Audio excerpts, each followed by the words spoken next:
Hey, welcome back to the channel. Are we about to see a reversal with BC's short-term rental legislation? Premier David Eby was just interviewed and it sounds like that is on the table. We're going to talk about why and what effect that's going to have on the real estate market. Real quick before we get started though, if this is your first time to the channel, my name is Hasan. I'm a real estate agent in the Vancouver area and I make educational real estate content to help you on your real estate journey. When I'm not making videos like this, I'm helping people just like you buy and sell real estate across the Lower Mainland. So if that sounds interesting to you and you want to chat with me one-on-one about your real estate situation, you can book me for a free call in the Calendly link below or on screen and subscribe to this channel so you don't miss a future video. All right, lots to talk about this week. I hope you had a great one. We're going to jump right into it. BC's short-term rental legislation, which as a refresher, if you recall, last year the provincial government came out and said we're going to restrict short-term rentals across the province, most municipalities,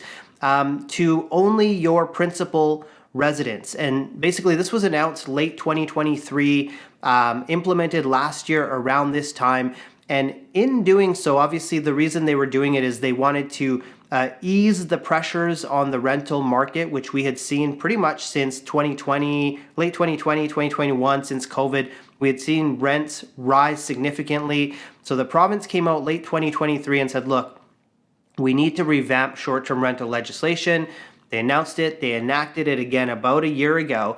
And what this did when they made the requirement for the property to be your principal residence is it pulled almost all condos off of this short-term rental market. And so what happened is when that announcement was made again at the end of 2023, some of these owners of these short-term rental condos, they got ahead of it and they said, you know what? I'm just going to list my market right away, list my unit right away, put it onto the market and see what happens. So that happened kind of late 2023, heading into early 2024. Again, the goal was that, you know, these short-term rental operators would say, look, let's put these units into the long-term market. Let's not necessarily sell them, but let's put them into the long-term market. We can add more units to rental supply. What we saw initially is that a lot of these short-term rental owners, if you will, they really didn't want to go down the road of long-term tenancy, especially with the way the BC tenancy laws are towards landlords. They said, look, we don't want to do this. Let's just get this on the market. Let's get ahead of it and let's try and sell. Now, obviously in doing so, they're selling into a very challenging market. At that time, we still had elevated interest rates, not a very hot condo market, all similar to today, not a hot condo market. And so all of these listings start hitting the market, a lot of them not selling. Some of them maybe dropping prices, but a lot of people holding on to their prices as well. Like we've talked about on this channel, how resilient some owners are with holding on to their prices. And so ultimately, yes, a lot of these short-term rental properties, although it wasn't the initial plan, they ended up into this long-term market. And so what we've seen since then is we've seen rents come down over the last year in Vancouver, rents coming down about 8% or so. And if we look at it from the actual peak level, coming down about 15% and probably still on their way further down. So Premier David Eby interviewed the other day and said, look, you know, there may be a reversal on this policy. It was never meant to be an extremely long-term policy. And obviously if the rental market stabilizes, Airbnb will be back on. And so this is surprising to a lot of people to hear this from this provincial government that has been obviously very anti-short-term rental. And, you know, you have to kind of look at the different pieces as to why this may be happening. Now, with those rents coming down and credit where credit is due, obviously a part of that had to do with the short-term rental legislation. There was a study done out of McGill and they found that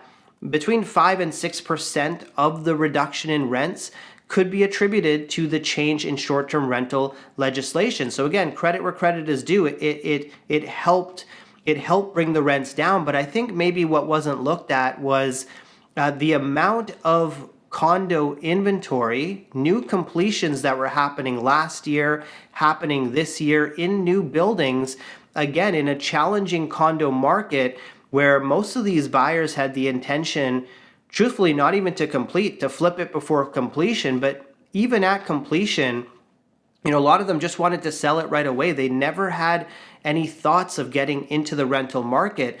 But what we've seen over the last, year or so, I would say 12 months, is you've seen these buildings complete and owners not being able to sell because it's such a tough market to sell that condo, and forcing that unit into the rental market. So it's like a perfect storm for the tenancy scenario, in the sense that you have these short-term rentals, again, that hit the long-term market. At the same time, you have record levels of building completions. Right now, as it stands, we have record levels of purpose-built rentals being built. So buildings that are solely rentals. We have lots of development happening on the purpose-built rental side, where strata ownership development is decreasing. So condos that you would typically buy, not a lot of that is getting built. So we're seeing a major shift that's happening in the rental market, and happening over a relatively short period of time. So, you have all this flood of rentals into the market. You see rents actually come down. You're seeing some communities away from Metro Vancouver saying, look, we probably need to look at opening up the doors again for short-term rentals. When we look at last summer, we saw many communities saw that tourism was down, was a challenge, because of accommodations, people not being able to find enough short-term accommodations, with all of these getting pulled off of the market. Now, obviously, this year, things are very different. And what happened, obviously, as we know, right now, economic uncertainty, trade war, is it happening? Is it not? And the message from the province has been, look, don't go to the States if you don't have to.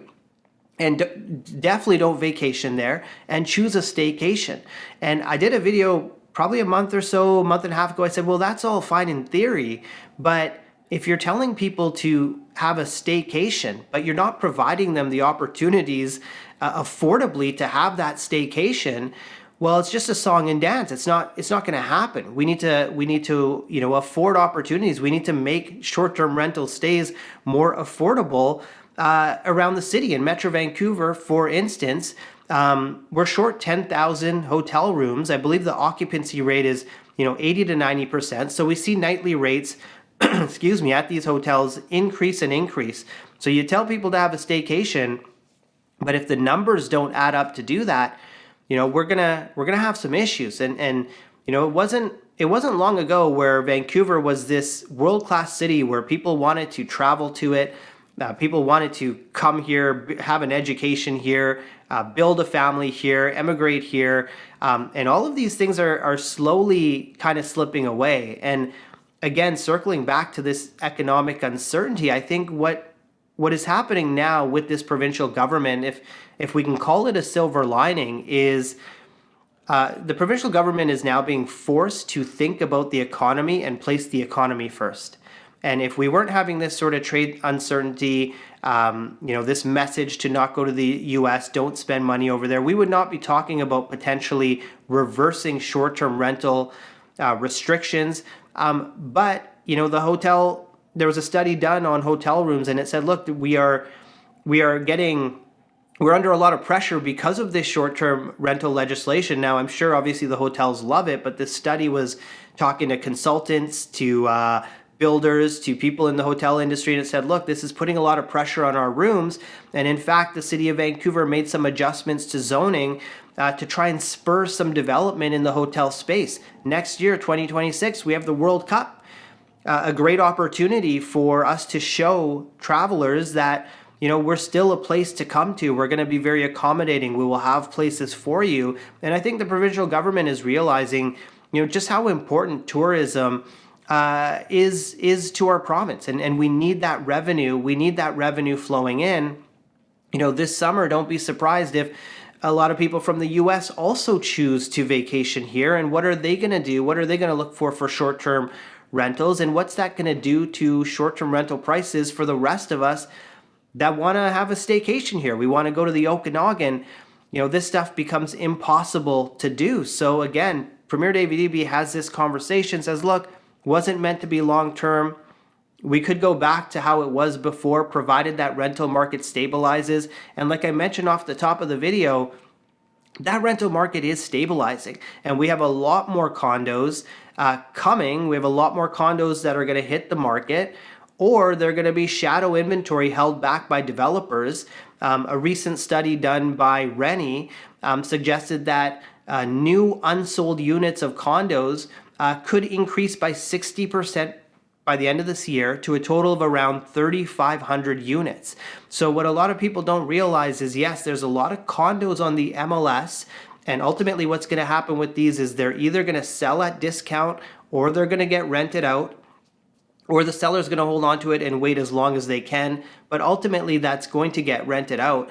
But there's a lot of inventory held by developers still that hasn't been sold, hasn't been placed onto the market, and that's going to trickle onto the market as well. It's a really interesting scenario, because what happens with these buildings when they're in pre-sale stage is, the developer has to hit a certain amount to get their financing from the lender, and that could be 60%, it could be 65%. Well, once they hit that number, depending on the market, developers do different things. Some of them continue forward with sales. They act like they haven't hit the number. They now have shovels in the ground and they keep moving forward. Some of them don't choose to do that. Some of them may have looked at the market and said, well, if I hold back 20, 25% of these units, if I don't sell them now, let's just close up the sales center, presentation center costs a lot of money. Let's close it up. Let's wait until completion. I'm going to have a percentage of units that I can put on the market then. The problem is, if the market goes in the other direction like it has, now those units are worth less. The developer's actually thinking, I can make back that money that I've discounted off of these first units. That doesn't happen, and now completion occurs. So you have some buildings out there, we've had some buildings where they've completed and the developer still holds a huge chunk of inventory. Now, when that building completes, the developer may delay the completion of their specific units that they have. But think about it from a strata corporation perspective, is they don't, strata fees, for instance, they don't have this revenue coming in from those unsold units. So that strata corporation is forced to essentially remove services, and just go bare bones strata because they don't have enough revenue coming in. And so to circle this back to what we're talking about, the rental market and short-term rentals and what might happen, we have more units coming. This condo inventory, it's not going to get solved in the short term. We're going to have a lot more units, a lot more opportunities to buy. But very important that if you are entering the market now, if you're a buyer, you have to be a long-term buyer. And long-term is not 3 to 5 years. We have to change that conversation. Long-term is 5 to 7 years. 5 years plus for sure, 7 years plus. That's the new long-term, because we don't really know what's going to happen with condo prices. We know what's going to happen with condo inventory, but like I mentioned off the top, some sellers are just so resilient with their prices. I'm working with a client right now. We're looking downtown Vancouver. We've submitted 6-7 offers, different properties, and not even lowball offers, good offers for the type of environment we're in, and many of them not even getting countered by the seller. A lot of these properties are vacant. A lot of these properties have mortgages on them, so the holding costs are significant. The seller's saying, no, I'm going to wait it out. We had one property where this happened, where the seller was willing to go to a certain price. We didn't get to an agreement. 2 weeks later, they sold for $25,000 more than what would have been their bottom 2 weeks before. So that's obviously an anomaly. That's one unit, but I will say, having sold and written offers on downtown Vancouver, a lot in Brentwood, a lot of sellers kind of holding on to their prices. So can't say for a guarantee what's going to happen to prices. I do believe they're going to come down further, but if you're buying right now, it's a long-term conversation. And if you go to a realtor right now and you say, look, I want to buy a condo, I want to sell it for a profit in a couple of years, every single one of them should be telling you that's a bad idea. And if they're not telling you that's a bad idea, you need to change agents immediately. Now, if you are selling, it's kind of a similar story, but opposite. If you actually want to sell in this market, you really have to price yourself aggressively. There are some areas where there's just not even enough comps for the type of product you may have. Specifically, if you have, for example, a detached home, there's not enough comparables to look at. And sometimes in that case, you have to price it low and let the market determine what your property is worth. Perhaps go to multiple offer date, and again, let the market tell you where to go. But pricing sharply, and in fact pricing a little bit lower than the last comparable sale, is a smart idea. You don't want to price above it, especially when we're in a market that is staying flat or heading downwards. So there you have it, guys. I hope you enjoyed this week's video and you learned something. If you did, hit the like button. What that does is it takes the video and it sends it out to more people so they can also learn from it. And again, if you're in the Vancouver area or the Fraser Valley, you want to chat about real estate with me, you can book me for a free call, or you can just give me a call, send me a text, shoot me an email, whatever is easiest for you. I'd love to chat with you, but I want to thank you for watching this week's video, and I look forward to seeing you next week.